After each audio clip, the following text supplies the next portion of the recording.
the human brain is highly adaptable.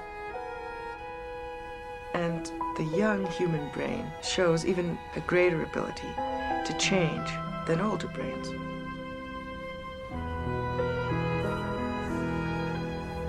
By studying Michael and others like him, we're getting a very basic understanding of how a system of neurons in the brain could give rise to human language. This marvelous skill, which is without limits. Without limits, we can generate new sentences that you've never heard before, ad infinitum, and you can understand them, even though you've never heard them before. So how is that possible?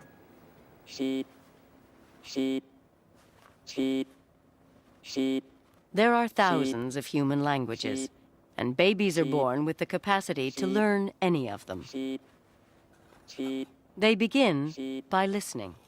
A baby sorts through a babble of sounds with more keen an ear than a conductor rehearsing a symphony orchestra.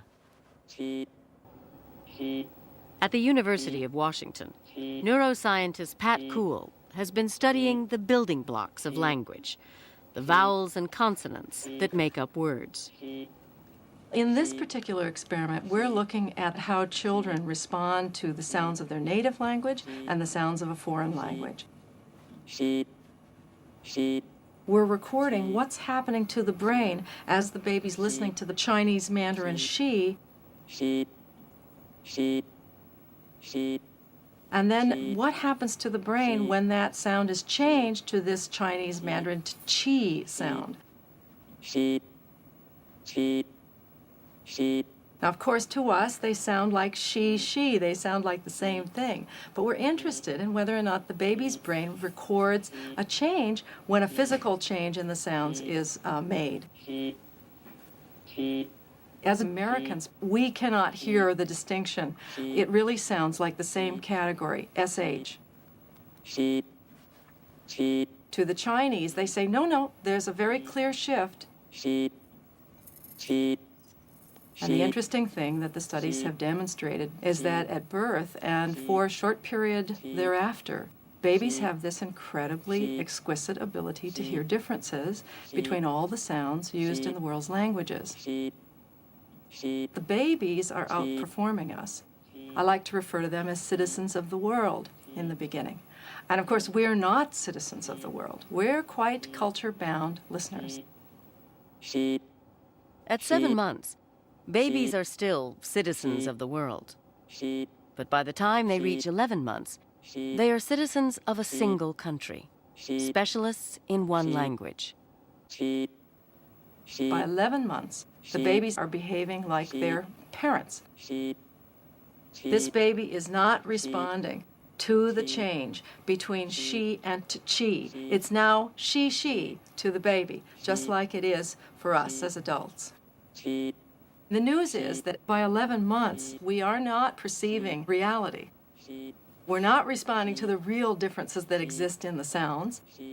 We're listening through this filter that was developed early in life as we mapped the sounds of our language during listening. Ba. Ba. The baby starts out with a keen ability to hear distinctions. Ready?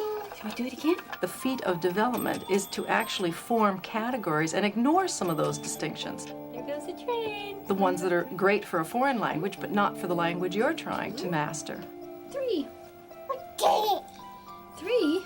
And that ability has produced a brain that's a very, very different one than we saw just 4 months earlier.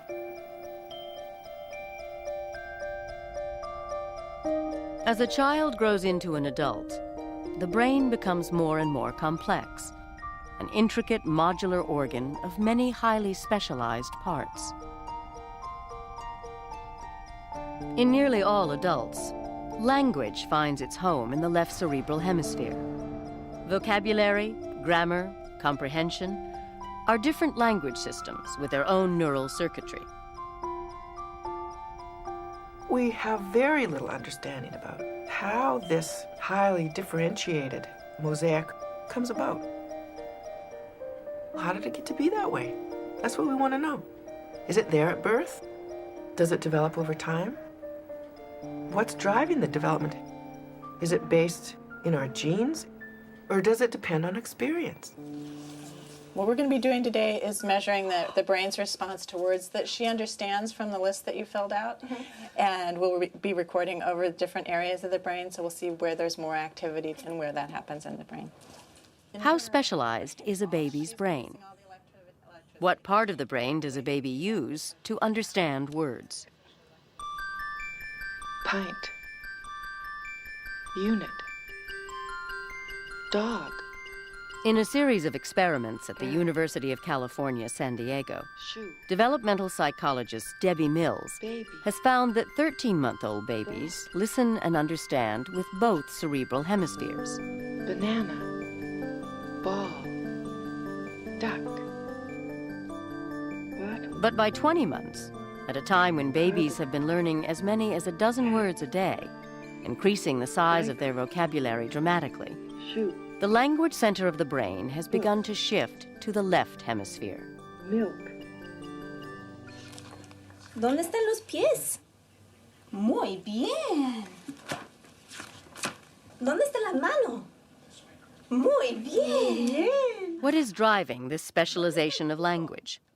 Is it an inevitable biological process? A product of the child's maturing brain?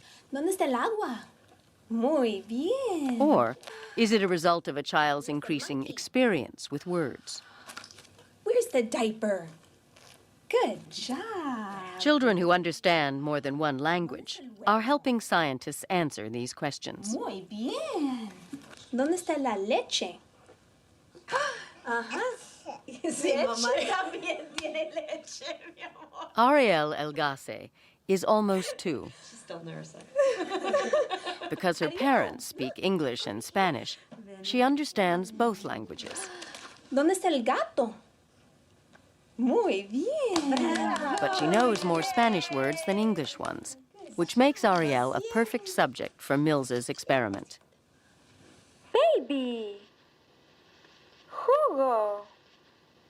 Bubbles.